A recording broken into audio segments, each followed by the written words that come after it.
The scream that tore from Eleanor Grant's throat echoed across the barren California hillside, raw and desperate as her wagon wheel splintered against the jagged rock that would seal her fate.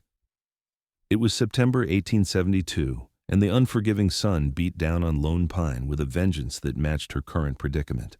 The oxen bellowed in protest as the wagon lurched violently to one side, throwing Eleanor against the wooden seat with enough force to knock the breath from her lungs. Her father's pocket watch, the last remnant of her family back in Ohio, flew from her lap and disappeared into the dust. She sat there for a moment, chest heaving, staring at the broken wheel that jutted at an impossible angle. The hub was cracked clean through, the spokes scattered like broken bones across the rocky ground. 3 days ago, she had buried her Aunt Martha beside the trail, the fever taking her in the night. 2 days ago, their hired guide had stolen half their supplies and disappeared with both horses. Yesterday, she had finished the last of their water. Eleanor climbed down from the wagon on shaking legs, her calico dress stained with dust and sweat. She was 22 years old, alone in the wilderness, and she could see her death approaching as clearly as she could see the Sierra Nevada mountains rising in the distance. The oxen would not pull the wagon another mile, not with that wheel. And even if they could, she had no idea which direction led to salvation. She walked a few paces from the wagon and sank to her knees in the dirt. The sun was beginning its descent toward the western horizon, painting the sky in shades of amber and rose that mocked the beauty of her situation. Eleanor had never been particularly religious. Her father had been a practical man who believed in hard work over prayer, but in that moment, she had nowhere else to turn. "Please," she whispered, her voice cracking. "Please, if anyone is listening, I need help. I cannot die here. I cannot die alone in this place." Tears tracked through the dust on her cheeks as she pressed her palms together. "Send me shelter. Send me hope. Send me anything that might save my life." The wind picked up, carrying with it the scent of pine and something else, something that smelled like wood smoke. Eleanor's eyes flew open, and she turned her head, searching for the source. There, perhaps a mile away, a thin column of smoke rose against the darkening sky. She struggled to her feet, her heart pounding with sudden hope. But a mile might as well be 10 in her condition. Her lips were cracked, her throat parched, and her legs trembled with exhaustion. She took one step toward that distant smoke, then another, and then her vision swam and she fell forward into the dirt. When Eleanor opened her eyes again, the sun had dipped lower and a shadow fell across her face. She blinked, trying to focus, and found herself staring up at the largest man she had ever seen. He stood well over 6 feet tall, with shoulders so broad they blocked out the dying light. His hair was dark brown and fell past his shoulders in waves that looked like they had been tamed only by his own hands running through them. A full beard covered the lower half of his face, but she could see the sharp line of his jaw beneath it, and his eyes were the color of the forest, a deep green that studied her with an intensity that made her breath catch. He wore buckskin pants and a shirt that strained across a chest thick with muscle, his arms bare and corded with strength. A hunting knife hung at his belt, and a rifle was slung across his back. "Madam," he said, his voice a deep rumble that seemed to vibrate through the ground. "You hurt?" "Water," Eleanor managed to croak. "Please." He knelt beside her, moving with surprising grace for such a large man, and pulled a canteen from his belt. He slipped one hand behind her head, supporting her with gentleness that contradicted his rugged appearance, and brought the canteen to her lips. "Slow," he instructed, "just a little at first." The water was cool and sweet, and Eleanor wanted to gulp it down, but he pulled it away after a few swallows. "More in a minute," he said. "Too much too fast will make you sick." "My wagon," she said, gesturing weakly toward where it sat. "It broke. I've been traveling for days without proper supplies." The man's eyes moved to the wagon, taking in the broken wheel, the exhausted oxen, the meager supplies visible in the back. His jaw tightened, and when he looked back at her, there was something fierce in his gaze. "Where is your husband? Your family?" "Dead," Eleanor said, and the word tasted like ash. "My aunt died 3 days ago. It was just the two of us trying to reach her son in Sacramento. Our guide abandoned us." The man muttered something under his breath that Eleanor suspected was a curse. He gave her another drink of water, then stood, scooping her up in his arms as if she weighed nothing at all. Eleanor gasped, clutching at his shirt, feeling the solid warmth of him, the way his muscles flexed as he held her. "What are you doing?" "Taking you somewhere safe," he said. "My cabin is not far. You need food, water, and rest. We can deal with the wagon tomorrow." "But the oxen, my things—" "I will come back for them," he said firmly. "Right now, you are about to collapse from exhaustion and exposure. Your things can wait." Eleanor wanted to argue, wanted to insist she could walk, but the truth was she could barely keep her eyes open. The steady rhythm of his stride, the security of his arms, the simple relief of not being alone anymore, it all conspired to pull her under. She let her head rest against his chest, hearing the strong, steady beat of his heart, and allowed herself to trust this stranger who had appeared like an answer to her prayer. She drifted in and out of consciousness as he carried her through the wilderness. Once she opened her eyes and saw they were walking through a grove of pine trees, the air cooler here, the ground soft with fallen needles. Another time she saw a small creek running clear and cold over smooth stones. And then she heard a door opening, smelled the interior of a cabin, wood and leather and something cooking, and felt herself being lowered onto something soft. "Stay awake a little longer," the man's voice said. "You need to eat something." Eleanor forced her eyes open and found herself lying on a bed covered with thick furs. The cabin was small but well built, with a stone fireplace at one end where a pot hung over glowing coals. The furniture was simple but sturdy, clearly handmade. Shelves lined one wall, filled with supplies and tools. Animal pelts hung from the rafters, and a gun rack held several rifles. It was the home of someone who lived off the land, who needed no one and nothing from the outside world. The man was at the fireplace, ladling something from the pot into a wooden bowl. He brought it to her along with a spoon and helped her sit up against the pillows. "Venison stew," he said. "It has been cooking all day. Should be easy on your stomach." The smell alone made Eleanor's mouth water. She took the bowl with trembling hands and brought a spoonful to her lips. The stew was rich and flavorful, with chunks of tender meat and vegetables she could not identify, but tasted like heaven. She ate slowly, aware of the man watching her, until the bowl was empty. "I ate— Thank you," she said softly, handing it back to him. "I do not know how to repay you for your kindness." "No payment needed," he said, setting the bowl aside. "Could not leave a woman alone in the wilderness to die." "What is your name?" Eleanor asked. "I am Eleanor Grant, originally from Ohio." "Dalton Banks," he said. "Most folks just call me Banks, but I do not see many folks these days. I live up here alone, trap and hunt for a living. Sell the pelts in town a few times a year." "How long have you lived here?" 5 years, give or take." He pulled a chair over and sat down, his large frame making the furniture look small.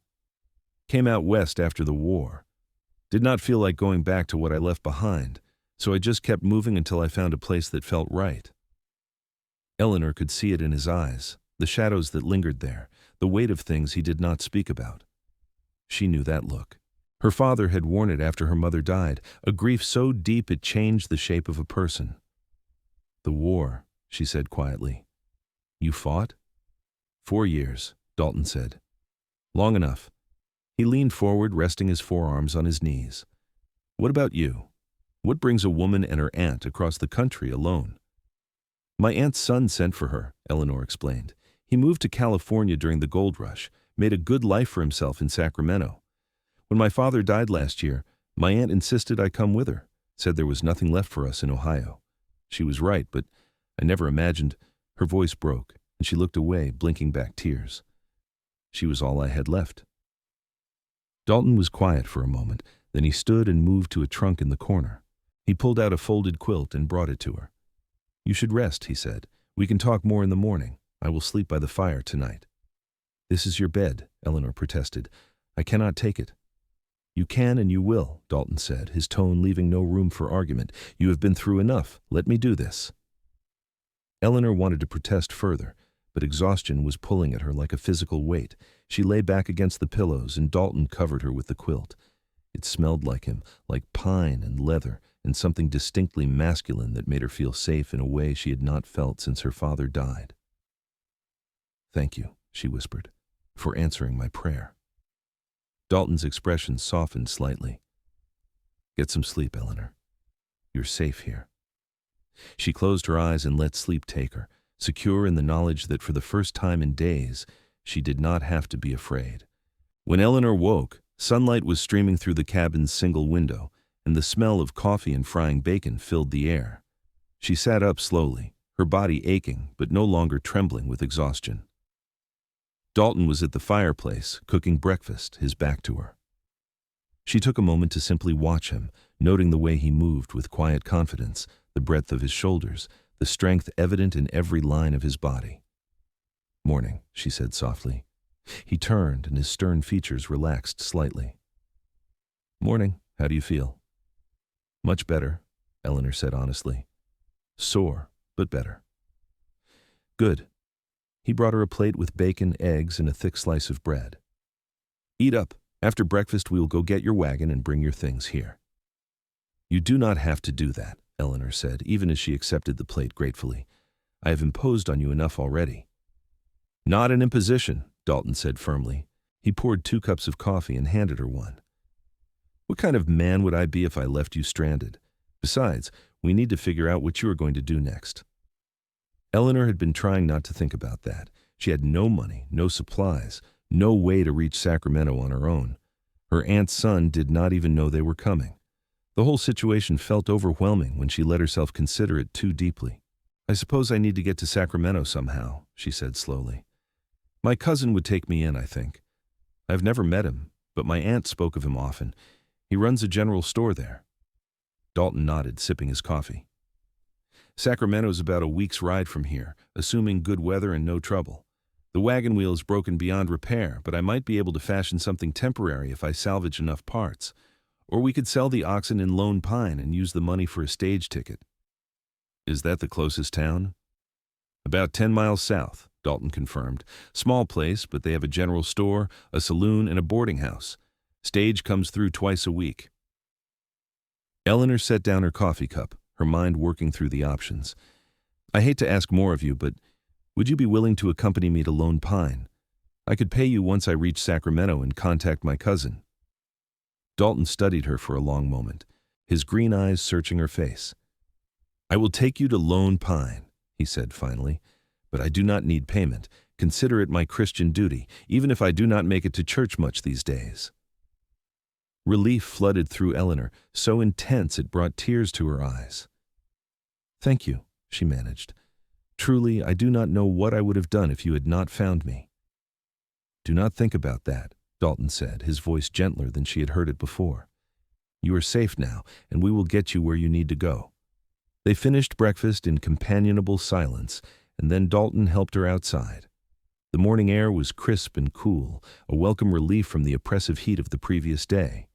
The cabin sat in a small clearing surrounded by pine trees, with a creek running nearby. It was beautiful, peaceful, the kind of place that felt removed from the rest of the world. They walked back to where Eleanor's wagon sat, Dalton matching his long stride to her shorter one. The oxen were still there, looking dejected, but unharmed. Dalton examined the wagon thoroughly, his expression growing more grim with each passing moment. "Wheel is completely ruined," he said finally, "and the axle is cracked too. Even if I could fix the wheel, the wagon would not make it far." Eleanor's heart sank. "So what do we do?" "We take what you can carry, sell the oxen and wagon for scrap in Lone Pine, and get you on that stage," Dalton said. He began unhitching the oxen, his movements efficient and practiced. "Go through your things. Take what is most important. We can each carry a pack, and the oxen can handle a bit more." Eleanor climbed into the wagon and began sorting through her belongings. It was heartbreaking, having to choose what to keep and what to leave behind. She took her clothes, her aunt's Bible, her father's pocket watch, which she found nestled in a corner, a few letters from home, and a small leather pouch that contained what little money she had. Everything else would have to stay. Dalton fashioned packs for the oxen and loaded them with Eleanor's selected items. Then they set off toward Lone Pine, the oxen plodding along behind them. The journey took most of the day, and Eleanor was grateful for Dalton's steady presence beside her. He pointed out landmarks, showed her where to watch her footing, and kept up a low conversation that distracted her from her aching feet and worried thoughts. "You said you trap and hunt," Eleanor said as they walked. "What do you hunt?" Deer, elk, sometimes bear if they get too close to the cabin, Dalton said. Trap beaver, fox, marten. The pelts sell well in San Francisco. I make enough to buy what I cannot make or grow myself. Do you ever get lonely? Dalton was quiet for a moment. Sometimes, he admitted, but I prefer it to the alternative.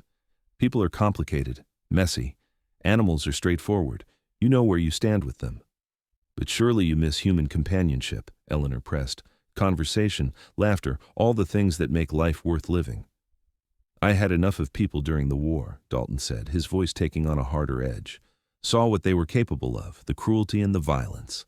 When it was over, I just wanted silence. Eleanor wanted to ask more, to understand what had driven this strong, capable man into isolation, but she could see the tension in his shoulders and decided to let it go. Instead, she asked him about the land, about California, about anything that would keep them talking without delving too deep into painful memories. They reached Lone Pine as the sun was setting, painting the wooden buildings in shades of gold and amber. The town was indeed small, just a main street with a handful of structures on either side. Dalton led them to a livery stable where a weathered old man agreed to buy the oxen and take the wagon for parts. The price was lower than Eleanor would have liked, but she was in no position to argue. With the money from the sale and what little she had saved, Eleanor had just enough for a stage ticket to Sacramento with a small amount left over. Dalton walked her to the boarding house, a 2-story building with a faded sign that read, Murphy's Rooms. Stage comes through day after tomorrow, Dalton said. You can stay here until then. Mrs. Murphy is a good woman. We'll treat you fairly. Eleanor looked up at him, this mountain of a man who had saved her life and asked for nothing in return. The thought of him walking away, of her never seeing him again, created a hollow feeling in her chest that she did not want to examine too closely. Will you stay in town? She asked. Or are you heading back to your cabin tonight? Dalton glanced toward the mountains, then back at her. I will stay tonight, he said. Make sure you are settled. I have some supplies to pick up anyway. They went inside, where a plump woman with kind eyes greeted them. Mrs. Murphy took one look at Eleanor's dusty, exhausted appearance and immediately ushered her upstairs to a small but clean room. She promised to heat water for a bath and bring up a meal. Your husband can have the room next door, Mrs. Murphy said, and Eleanor felt her face flush. He is not my husband, she said quickly. Mr. Banks is simply helping me reach Sacramento. Mrs. Murphy's eyebrows rose and she looked at Dalton with new interest. That so? Well, how charitable of you, Mr. Banks. Still, propriety being what it is, separate rooms would be best. Agreed, Dalton said gruffly. He turned to Eleanor. I will be across the hall if you need anything. Rest well. He left before Eleanor could respond, and Mrs. Murphy gave her a knowing look. That's a good man, she said. Rough around the edges, but good. We do not see him in town often, maybe 3 or 4 times a year. Keeps to himself mostly. He saved my life, Eleanor said softly. I owe him everything. Mrs. Murphy patted her hand. Then make sure you do not forget him, dear. Men like that do not come around often. After Mrs. Murphy left to prepare the bath, Eleanor sat on the edge of the bed and stared at her reflection in the small mirror on the wall. She looked terrible, her hair a tangled mess, her face sunburned and dirty. But beneath the grime, her blue eyes were bright with something she had not felt in months. Hope, yes, but also something else. Something that made her think of broad shoulders and green eyes and a deep voice that made her feel safe. She shook her head, trying to dispel the thoughts.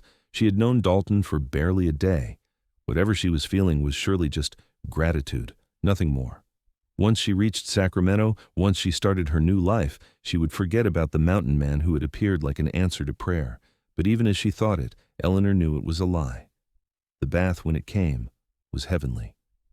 Eleanor scrubbed away days of dirt and fear, washing her hair until it squeaked clean. Mrs. Murphy had left a simple dress of soft blue cotton on the bed, saying it had belonged to her daughter who was now married and living in Nevada. Eleanor put it on gratefully, pleased to find it fit reasonably well, if a bit loose in the waist. She braided her damp hair and was just finishing when there was a knock at the door. Eleanor opened it to find Dalton standing there, also cleaned up, his hair damp and pulled back with a leather cord. He had shaved, revealing a strong jaw and a mouth that was surprisingly well-shaped.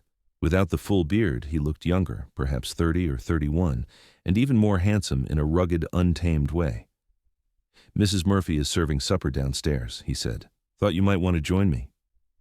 "I would like that," Eleanor said, trying not to stare at him. They went down to the dining room, where Mrs. Murphy had laid out a spread of roast chicken, potatoes, vegetables, and fresh bread. There were 2 other guests, a traveling salesman and an older couple heading to Sacramento, and they all ate together at the long table. Conversation flowed easily, with the salesman dominating most of it with stories of his travels. Eleanor found herself sitting beside Dalton, acutely aware of his presence, the way his arm occasionally brushed hers, the warmth that radiated from his large frame. "You two make a fine couple," the older woman, Mrs. Henderson, said with a smile. "How long have you been married?" "We are not married," Eleanor said, feeling her face heat. "Mr. Banks rescued me when my wagon broke down. He's been kind enough to help me reach town." "Not married?" Mrs. Henderson looked between them with interest. "Well, you should be. A woman needs a good man, and a man like Mr. Banks here needs a woman to soften his rough edges." Dalton shifted uncomfortably. "I am not looking for a wife, madam. I am content with my life as it is." "Nonsense, Mrs. Henderson said briskly. "No man is content alone forever. You mark my words, young man. You will wake up one day and realize you have wasted your best years with no one to share them with." The conversation moved on, but Eleanor could not stop thinking about Mrs. Henderson's words. She glanced at Dalton, wondering what his life was like up in that cabin, alone day after day with only his thoughts for company. It seemed like a lonely existence, no matter how much he claimed to prefer it. After supper, Dalton walked Eleanor out to the front porch. The night air was cool and the sky was full of stars, more than Eleanor had ever seen back in Ohio. They stood in silence for a moment, and then Dalton spoke. "About what Mrs. Henderson said," he began, his voice low. "I apologize if it made you uncomfortable." "It did not," Eleanor said honestly, "or at least not in a bad way. It just made me think."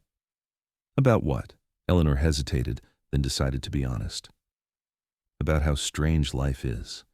2 days ago I thought I was going to die alone in the wilderness. Now I am here, safe and fed, and on my way to a new life. And it is all because of you." Dalton was quiet for a long moment. "I'm glad I found you," he said finally. "Glad I could help." "Will you go back to your cabin after I leave?" Eleanor asked, even though she already knew the answer.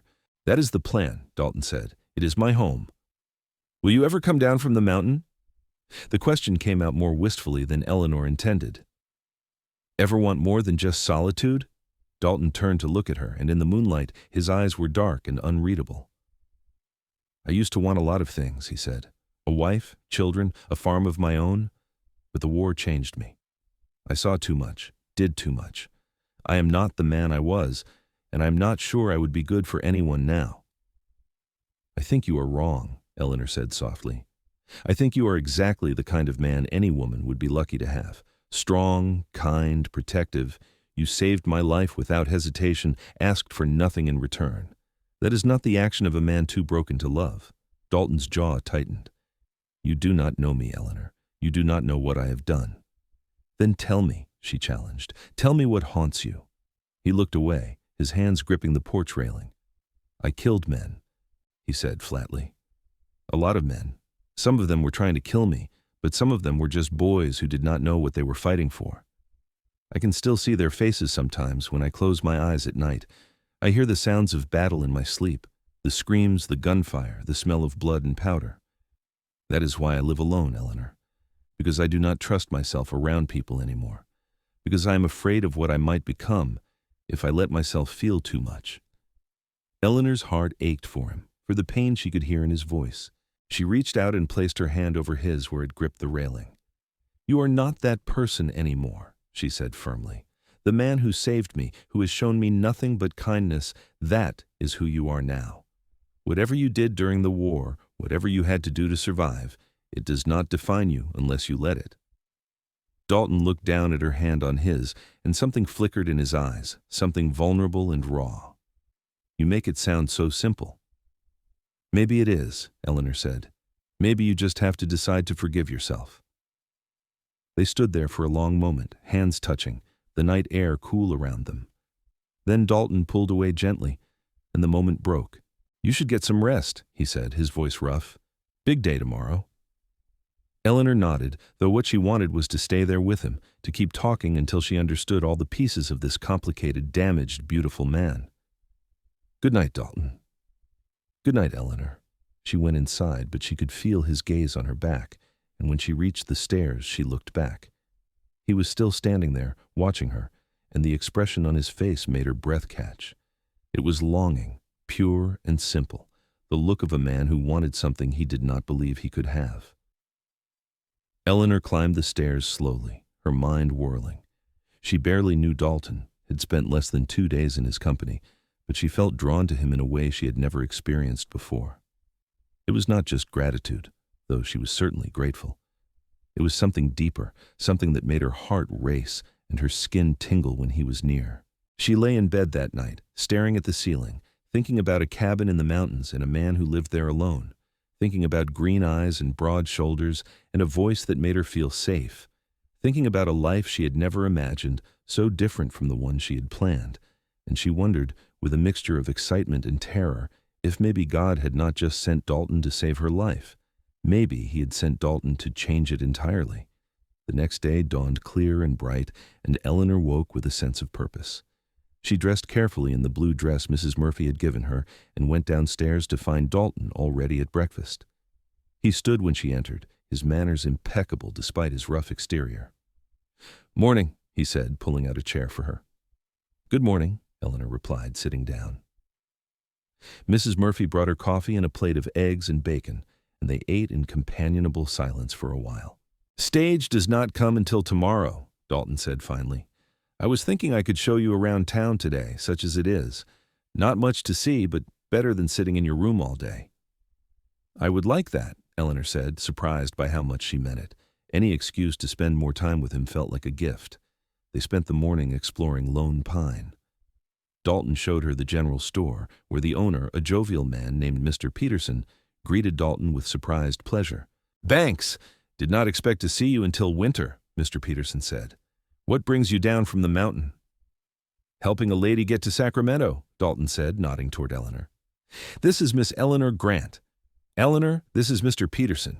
He orders my supplies when I cannot make what I need." "Pleased to meet you, Miss Grant," Mr. Peterson said, shaking her hand. "Any friend of Banks here is a friend of mine. You need anything, you just let me know." They spent some time browsing the store, and Eleanor was charmed by the way Dalton clearly knew exactly what he needed and where to find it. He moved with confidence, selecting items and adding them to a growing pile on the counter. Flour, sugar, coffee, ammunition, a new knife to replace one he said was getting dull. "You really do live off the land," Eleanor observed, watching him. "That's as much as I can," Dalton agreed, "but some things you cannot make or grow. Coffee, for instance. Could not live without my morning coffee." Eleanor smiled. "I noticed. You drink it strong enough to stand a spoon in." "Only way to drink it," Dalton said with a hint of humor in his voice. It was the first time she had seen him come close to smiling, and it transformed his face, making him look younger and less burdened. After the general store, they walked to the edge of town, where the landscape opened up into rolling hills dotted with scrub brush and the occasional pine. The mountains rose in the distance, majestic and imposing. "It is beautiful here," Eleanor said softly. "I can see why you love it." "It is honest," Dalton said. "The land does not lie to you. It does not pretend to be something it is not. If you respect it, work with it, it will provide. But it will also kill you if you are not careful." "Like what almost happened to me." "Exactly." Dalton turned to look at her. "How are you feeling today?" "Truly?" "Better," Eleanor said. "Still processing everything, I suppose. My aunt's death, being alone, not knowing what comes next. But I'm alive, and I have you to thank for that." "Stop thanking me," Dalton said, but there was no heat in his words. "You would have done the same if our situations were reversed." "Would I have been strong enough to carry you a mile back to my cabin?" Eleanor teased gently. "I am not sure about that." Dalton's lips quirked, almost a smile. "You might have been. You are stronger than you think. Eleanor, you survived out here alone for days. A lot of people would not have made it that long." "I was praying when you found me," Eleanor admitted. "I truly thought I was going to die. And then you appeared, like an answer sent from heaven. "I am no angel," Dalton said dryly. "I did not say you were," Eleanor replied, "but that does not mean you were not an answer to prayer." They walked back toward town in comfortable silence, and Eleanor found herself studying Dalton when she thought he was not looking. The way he moved, with a kind of coiled strength, always alert to his surroundings. The way his eyes scanned the landscape constantly, cataloging details, looking for potential threats. It spoke of a man who had learned to always be on guard, who had survived by never letting his guard down. "Can I ask you something?" Eleanor said as they neared the boarding house. "You can ask," Dalton said. "Cannot promise I will answer. What did you do before the war? What were you like?" Dalton was quiet for so long, Eleanor thought he would not answer. Then he said, "I was a farmer's son in Missouri. Had a girl I was planning to marry, a piece of land my father was going to give me. I was going to raise crops and cattle, have a bunch of kids, live a simple life. Then the war came, and everything fell apart. My girl married someone else while I was gone. My father died. The farm was sold to pay debts. When I came back, there was nothing left. So I headed west and kept going until I found a place where I could breathe again." "I am sorry," Eleanor said softly. "That must have been devastating." "It was a long time ago," Dalton said, but she could hear the old pain in his voice. "I am different now. That boy who wanted a simple life, he died in the war. What came back was someone else."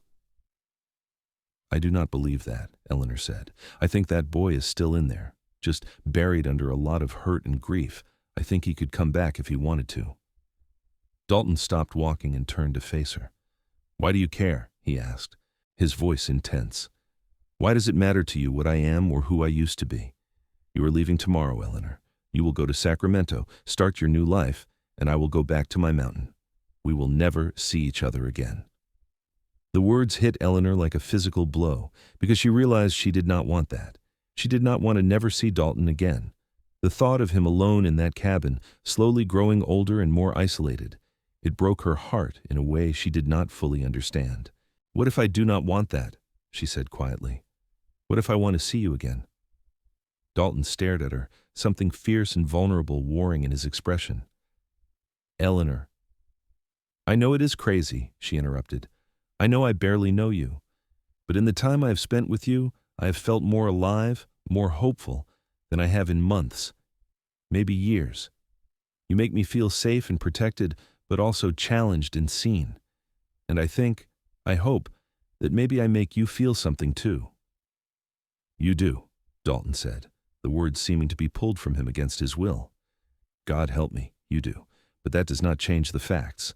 You need a life, Eleanor, a real life, in a town with other people, not stuck on a mountain with a man who barely knows how to be human anymore." "What if that is exactly what I want?" Eleanor asked. "What if I have spent my whole life in towns and cities, doing what I was supposed to do, being who I was supposed to be, and none of it made me happy? What if I want something different?" "You do not know what you are saying," Dalton said, but his voice was rough with emotion. "You have been through a trauma. You are confused, grateful, but not thinking clearly." "I am thinking more clearly than I have in years," Eleanor said firmly. She stepped closer to him, looking up into his face.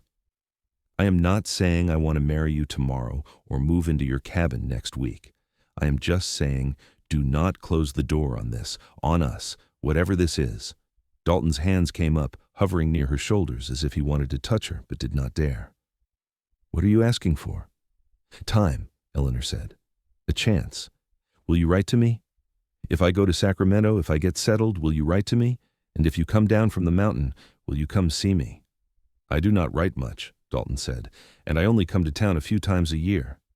"Then I will take a few letters a year and a few visits," Eleanor said. "It is more than I would have if I get on that stage tomorrow and never see you again." Dalton looked down at her, and she could see him struggling with himself, fighting against something he wanted but did not think he deserved. Finally, slowly, he nodded. "All right," he said, "I will write. And if I am in town, I will come see you in Sacramento." Eleanor smiled, feeling hope bloom in her chest like a flower opening to the sun. "Thank you." She stood on her tiptoes and pressed a soft kiss to his cheek, feeling the scratch of stubble against her lips, breathing in the scent of him. Dalton went very still, and when she pulled back, his eyes were dark with an intensity that made her heart race. "You are dangerous, Eleanor Grant," he said quietly. "Good," she replied. "Maybe you need a little danger in your life." They went inside for lunch, and Eleanor felt like something fundamental had shifted between them. There was an awareness now, a promise of possibility that had not been there before. Mrs. Murphy noticed it too, giving Eleanor a knowing wink when Dalton was not looking. That afternoon, they sat on the porch together, and Dalton told her about his life on the mountain. He described his daily routines, the way he tracked game, the peace of watching the sun rise over the peaks.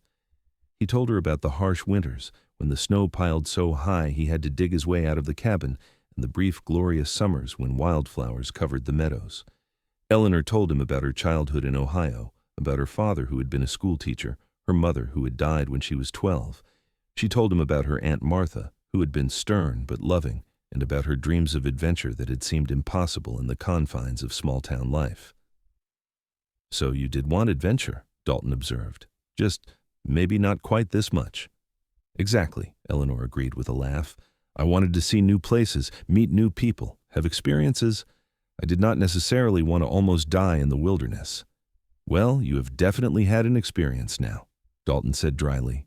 As the sun set, painting the sky in brilliant shades of orange and purple, Eleanor felt a deep contentment settle over her.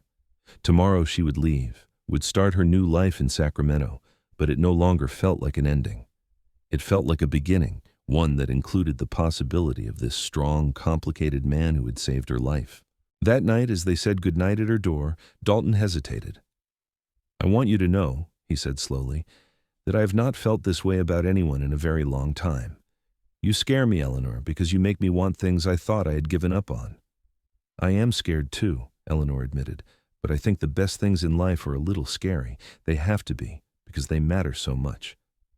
Dalton reached out and tucked a strand of hair behind her ear, his fingers gentle against her skin. "You matter," he said simply. "Already you matter." Eleanor felt tears prick her eyes. "You matter to me too." He leaned down, and for a moment Eleanor thought he might kiss her, but instead he pressed his lips to her forehead, a gesture so tender it made her heart ache. "Sleep well, Eleanor." "You too, Dalton." The next morning came too quickly. Eleanor packed her few belongings, said goodbye to Mrs. Murphy, and met Dalton in the street where the stage was already waiting. The driver was loading luggage, and the same couple from dinner, the Hendersons, were already seated inside. Dalton carried Eleanor's bag to the stage and helped her climb in. He held her hand for a moment longer than necessary, his large, calloused fingers warm around hers. "Write to me," Eleanor said. "Please." "I will," Dalton promised. "General delivery, Sacramento?" "I will send you my address once I'm settled with my cousin," Eleanor said. She pulled out a scrap of paper with the name of her cousin's store written on it. "You can reach me there." Dalton took the paper and tucked it carefully into his shirt pocket right over his heart. "Safe travels, Eleanor. I will be thinking of you." "And I will be thinking of you," Eleanor said. "Do not stay alone on that mountain forever, Dalton. Promise me." "I promise," he said, and she could see he meant it. The driver called out that they were leaving, and Dalton stepped back. Eleanor watched through the window as the stage pulled away, watched Dalton standing in the street, watching her go. She kept her eyes on him until he disappeared from view, and then she sat back in her seat, already counting the days until she might hear from him again. Sacramento was everything Eleanor expected, and nothing like it at the same time. The city was bustling and loud, full of people from all walks of life. Gold seekers, merchants, families, gamblers, all mixing together in a chaotic blend. It took her most of the day to find her cousin's store, but when she did, he greeted her with shock and then sorrow when she told him about his mother's death. Henry Grayson was a kind man in his 40s, with a wife named Charlotte and 3 young children. They welcomed Eleanor into their home without hesitation, giving her a small room in the attic and offering her a job helping in the store. It was more than Eleanor had hoped for, and she threw herself into her new life with determination. But no matter how busy she was, she thought about Dalton, wondered if he had made it back to his cabin safely, if he was thinking about her too, if he would really write. Weeks passed, and Eleanor began to lose hope. Maybe it had just been a moment, she told herself. Maybe once he got back to his mountain, he had realized it was foolish to pursue anything with her. Then, 6 weeks after she had arrived in Sacramento, a letter came. Eleanor's hands shook as she opened it, recognizing Dalton's bold, uneven handwriting. "Eleanor," it began. "I'm not good at writing letters, so you will have to forgive me if this is clumsy. I made it back to the cabin without trouble. The first few days were strange, being alone again after spending time with you. The cabin felt emptier than it ever had before. I kept expecting to turn around and see you there, hear your voice asking me questions about everything. I have been thinking about what you said, about not staying alone on the mountain forever. You are right that it is lonely sometimes. I have been up here for 5 years, telling myself I was content, but I think maybe I was just hiding from the world, from my memories, from the possibility of getting hurt again.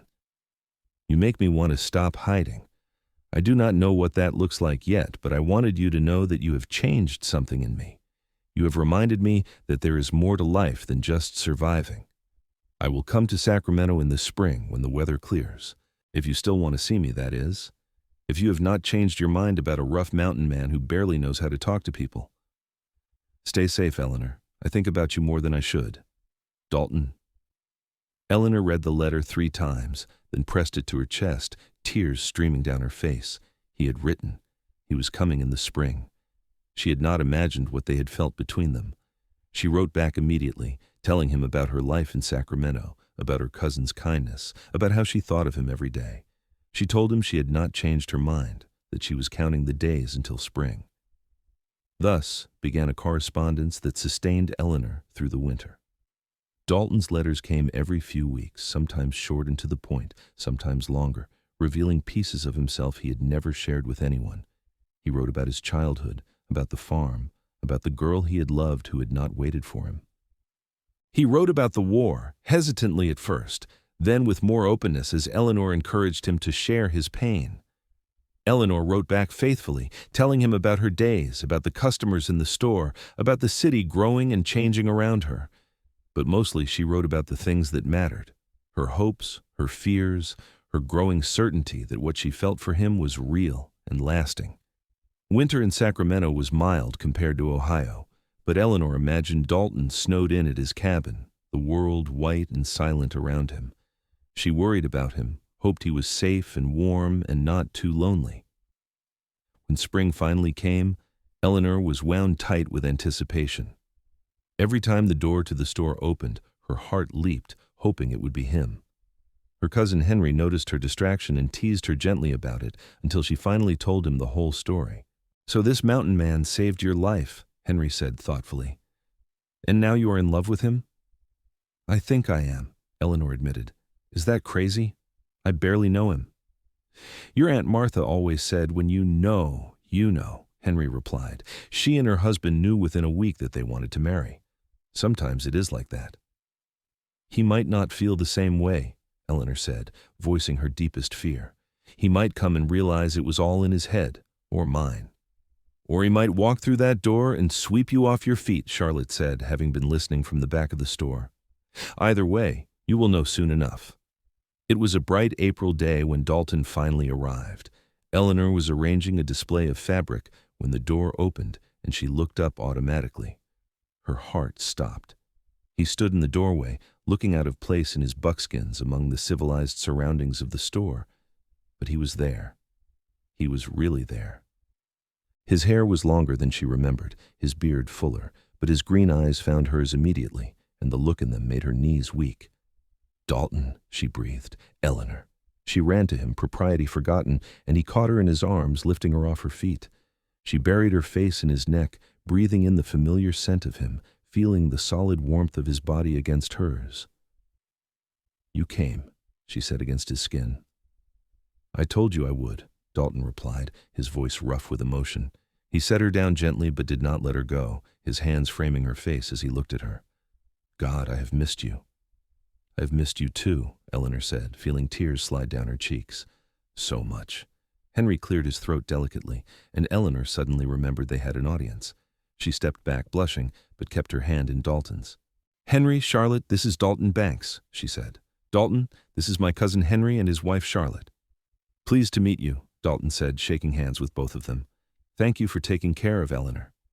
"She is family," Henry said warmly, "and any friend of hers is welcome here. Will you be staying in Sacramento long?" "That depends," Dalton said, his eyes going back to Eleanor, "on a few things." They spent the day together, Eleanor showing Dalton around the city, though it was clear he was uncomfortable with the crowds and noise. Finally, she suggested they walk to the river, where it was quieter and they could talk. They sat on the bank watching the water flow by, and Dalton took her hand. "I have been thinking all winter," he said, "about what I want, about what kind of life I want to live. And I keep coming back to you, Eleanor. Every time, it is you." Eleanor's heart was pounding. "What are you saying?" "I'm saying I do not want to be alone anymore," Dalton said. "I'm saying that these past months, writing to you, thinking about you, I have been happier than I have been in years. I'm saying that I want to build a life with you, if you will have me." "Yes," Eleanor said immediately. "Yes, of course, yes." Dalton smiled, a real, full smile that transformed his face. "I know I am not easy," he said. "I know I have demons I am still fighting, and I know my life on the mountain is not what you are used to. But I will do everything in my power to make you happy, Eleanor.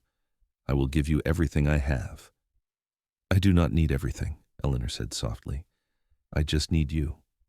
He kissed her then, and it was everything Eleanor had dreamed of. His lips were warm and firm, and he kissed her with a tenderness that belied his rough exterior. She melted into him, her hands coming up to tangle in his hair, and for a moment the world fell away, and there was only them. When they pulled apart, both breathing hard, Dalton rested his forehead against hers. "Marry me," he said. "I do not have much to offer, but I will love you with everything I am. Marry me, Eleanor." "Yes," Eleanor whispered. "Yes, I will marry you." They were married 3 weeks later in a simple ceremony at the church in Sacramento. Henry walked Eleanor down the aisle, and Charlotte stood as her witness. Dalton had invited Mr. Peterson from Lone Pine, who made the trip with his wife. It was small and intimate, exactly what they both wanted. Eleanor wore a dress of cream-colored silk that Charlotte had helped her sew, and Dalton wore new clothes that looked uncomfortable on him, but that he bore with good grace. When the preacher pronounced them man and wife, Dalton kissed her with such sweetness that Eleanor felt tears slide down her cheeks. They spent their wedding night in a hotel room in Sacramento, and Dalton was so gentle with her, so patient, that Eleanor fell even more deeply in love with him. He made love to her like she was something precious, worshiping her body with his hands and mouth until she was trembling with pleasure. And afterward, he held her close, stroking her hair, whispering how much he loved her. "I never thought I would have this," he said quietly in the darkness.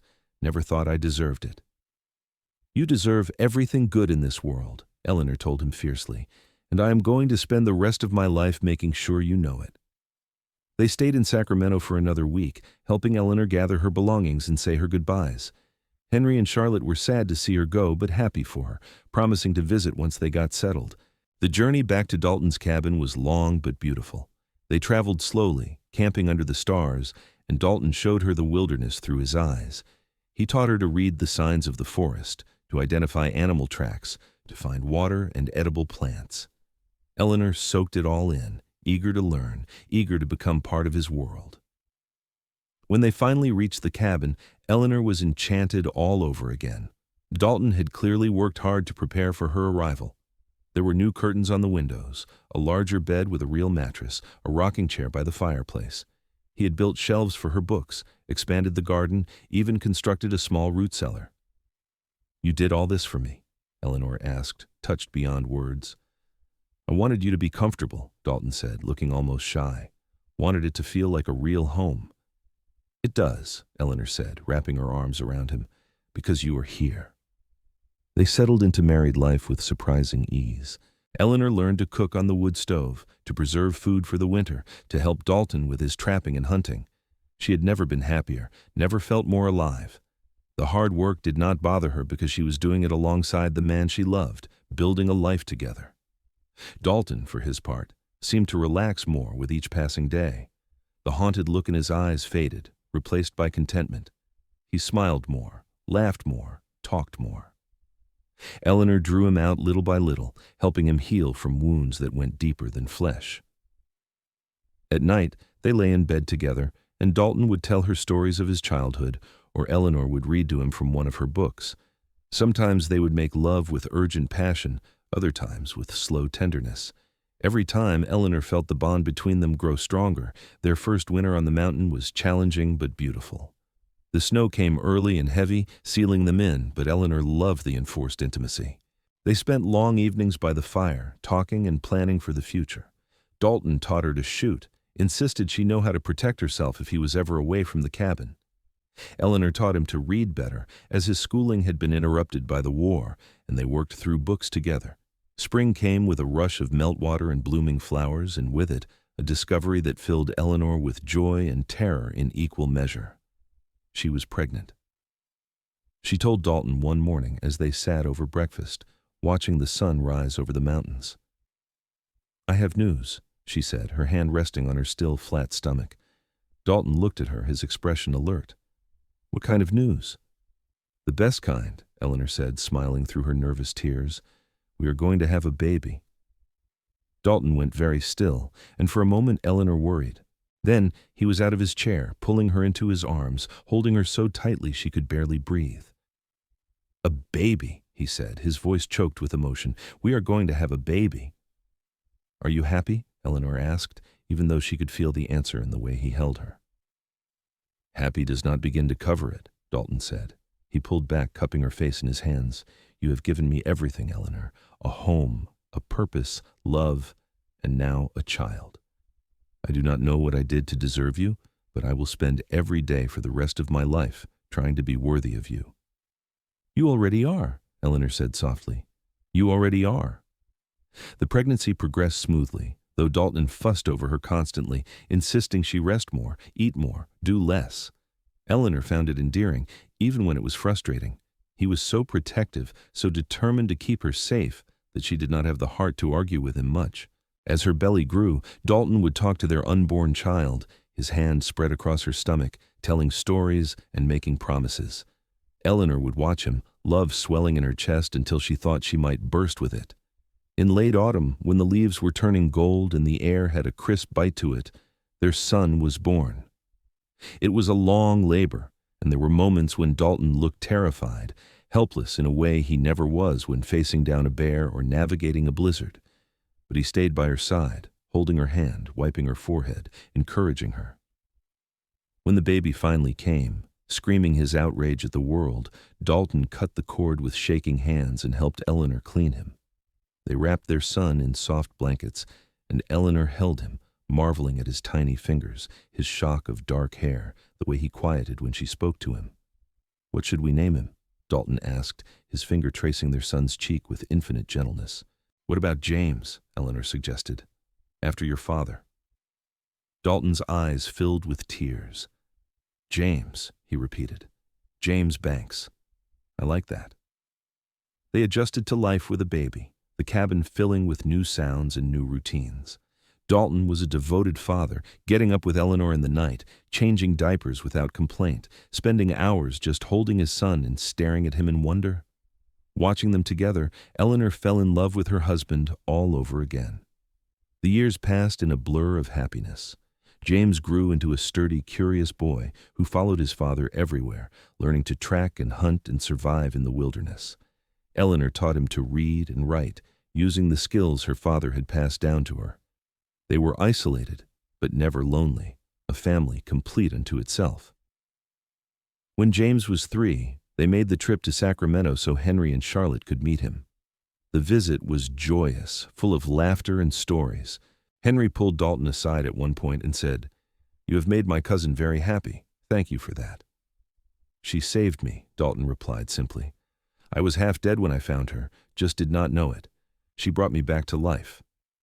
2 years after James came their daughter, a little girl with Eleanor's blue eyes and Dalton's stubborn chin. They named her Sarah, and she was as different from her brother as night from day. Where James was cautious and thoughtful, Sarah was bold and fearless. By the time she could walk, she was climbing trees and chasing after her brother, determined to keep up. Dalton built an addition onto the cabin, giving the children their own room. He expanded the garden, added chickens and a milk cow, slowly transforming their isolated homestead into a true farm. Eleanor watched him become the man he had been meant to be all along, strong and capable and content. On their 10th wedding anniversary, they took the children to Lone Pine and left them with Mrs. Murphy for the night. Dalton took Eleanor up into the mountains to a meadow full of wildflowers where they had picnicked once during their first summer together. They sat on a blanket watching the sunset, and Dalton pulled her into his arms. 10 years, he said softly. 10 years since you came into my life and changed everything. Best 10 years of my life, Eleanor said, resting her head on his shoulder. Though I am sure you remember differently. Remember finding me half dead, praying for help? I remember thinking you were the bravest, most stubborn woman I had ever seen, Dalton said. I remember carrying you back to my cabin and knowing, somehow, that my life would never be the same. Did you know then that you would fall in love with me? I think I started falling the moment you told me I was not too broken to love, Dalton said. He tilted her face up, kissing her softly. You saw something in me that I could not see in myself. You believed in me when I did not believe in myself. That is what love is, Eleanor. Seeing someone whole when they only see their broken pieces. Then I'm glad I could do that for you, Eleanor said, tears sliding down her cheeks, because you did the same for me. I was lost when you found me, not just physically, but in every way. I did not know who I was or what I wanted. You helped me find myself. They made love there in the meadow, under the stars, with the whole wilderness stretched out around them. It was passionate and tender, a reaffirmation of everything they meant to each other. Afterward, they lay tangled together, and Eleanor thought about how different her life had turned out from what she had imagined. She had thought she was going to Sacramento to start a new life in the city. Instead, she had found her place on a mountain with a man who had needed saving as much as she had. She had thought adventure meant seeing new places and meeting new people. Instead, it had meant building a home and raising a family in the wilderness, and she would not change a single thing.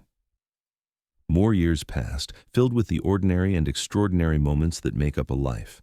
There were hard times, winters when game was scarce and they had to carefully ration their supplies. There was the year a bear destroyed their chicken coop and they had to rebuild. There was the time James broke his arm falling out of a tree and Dalton had to set it himself because town was too far away. But there was so much joy, too.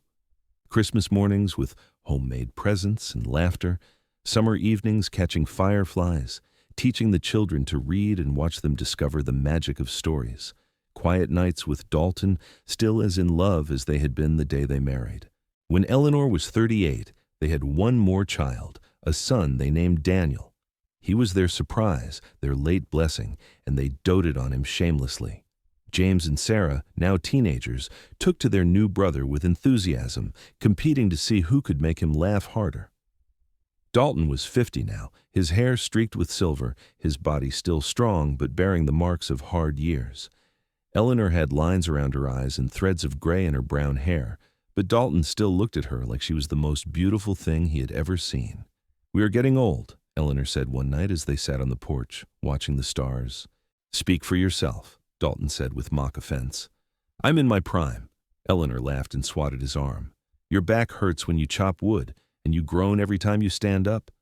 "That is called character," Dalton said loftily. "I have earned every ache and pain." "We have had a good life, have we not?" Eleanor said, turning serious. "Despite everything, despite how it started, we have been happy." "Happier than I ever thought possible," Dalton agreed. He took her hand, bringing it to his lips. "You're the best thing that ever happened to me, Eleanor Banks. Every day I wake up grateful that I heard your prayer that day." "I still think about it sometimes," Eleanor admitted, "about how close I came to dying out there, how if you had been anywhere else, if you had not seen the smoke from my camp the night before and decided to investigate, I would not be here." "But you are here," Dalton said firmly. "That is what matters. You prayed for shelter and relief, and somehow, impossibly, I was the answer. I have never been a religious man, but I cannot help thinking that was divine intervention. We were meant to find each other, Eleanor, meant to build this life together." "I believe that too," Eleanor said softly. They sat in comfortable silence for a while. Then Dalton spoke again. "I have been thinking. James is 18 now, almost old enough to take over the trapline if he wants. Sarah has been talking about becoming a teacher.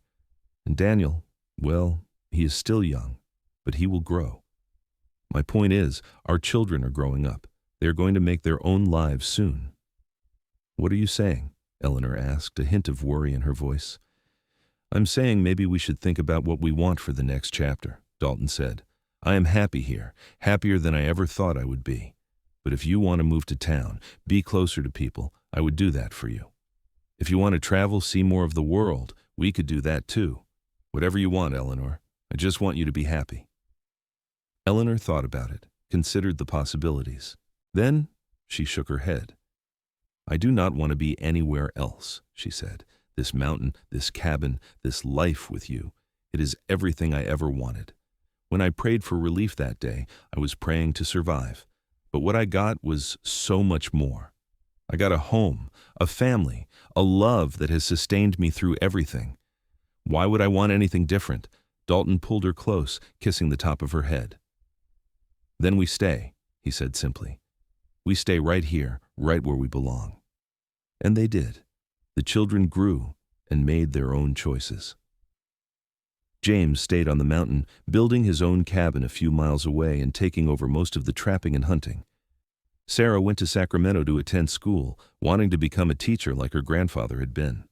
She would visit often, bringing news of the outside world. Daniel, their youngest, split his time between helping his father and dreaming of adventure in far-off places. Eleanor and Dalton grew older together, their love deepening with each passing year. They were grandparents now, James having married a girl from Lone Pine and started a family of his own. Watching Dalton with his grandchildren, patient and tender, never failed to move Eleanor to tears. On their 25th anniversary, the whole family gathered at the cabin for a celebration. There were children running everywhere, laughter and music, and so much food the table groaned under the weight of it. Dalton stood at the head of the table, his hand in Eleanor's, and raised his glass. "25 years ago, I was alone on this mountain, convinced I would die alone," he said, his voice steady and strong. "Then this stubborn, beautiful woman stumbled into my life, and everything changed. She gave me a reason to hope again, to believe in the future. She gave me a family, a home, a love I did not think I deserved. So this toast is to Eleanor, my wife, my heart, my everything. Thank you for choosing me. Thank you for staying. Thank you for making my life worth living." There was not a dry eye at the table as everyone raised their glasses.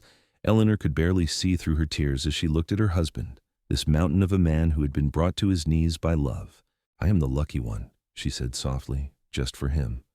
You answered my prayer, Dalton. You were the shelter I needed, the relief I begged for, and so much more.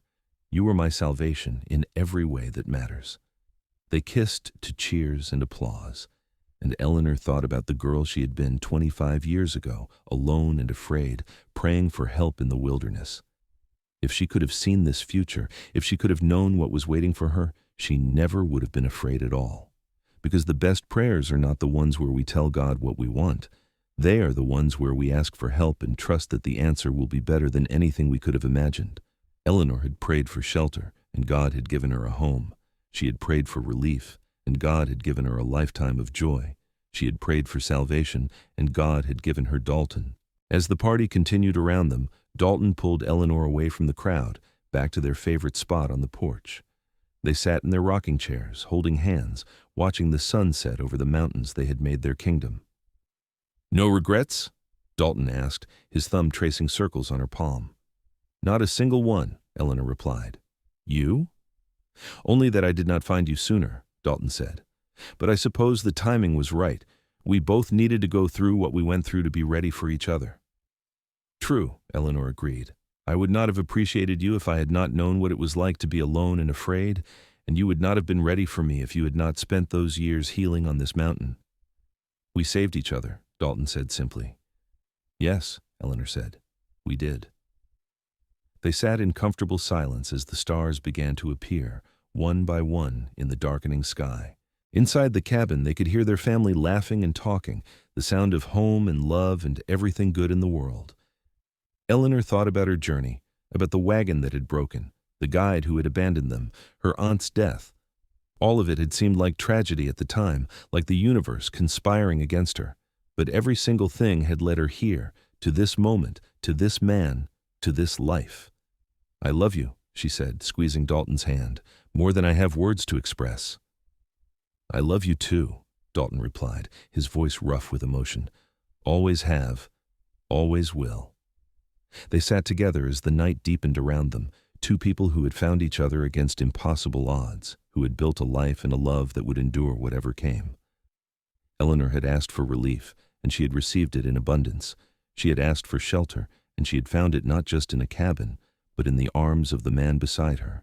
She had asked for an answer to her prayer, and God had given her Dalton, her mountain man, her protector, her love, and in return, she had given him everything she was, everything she had, everything she would ever be.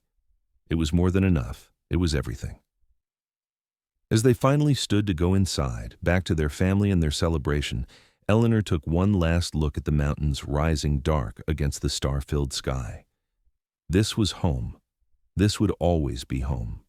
Not because of the place, but because of the man who had made it a refuge, a sanctuary, a haven. Dalton had answered her prayer with shelter and his forever love. And Eleanor had answered his unspoken prayer with her presence, her passion, her unwavering belief in him. Together, they had created something beautiful. Together, they had healed each other's wounds. Together, they had found not just survival, but abundant, joyful life. And when they were old, when their children had children and those children had children, the story would be told of how Eleanor Grant had prayed for relief in the wilderness and found Dalton Banks, how a mountain man had saved a desperate woman, and she had saved him right back. How love had bloomed in the most unlikely of places, between two broken people who had been made whole by finding each other.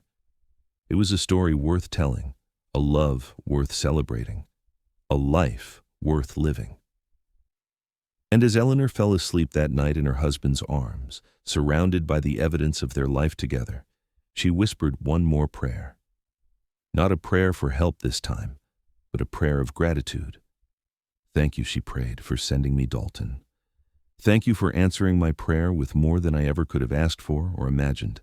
Thank you for this beautiful, hard, wonderful life." And somewhere in the darkness, in the spaces between stars, she felt the answer whisper back, "You are welcome, daughter. You were always loved. You were always seen.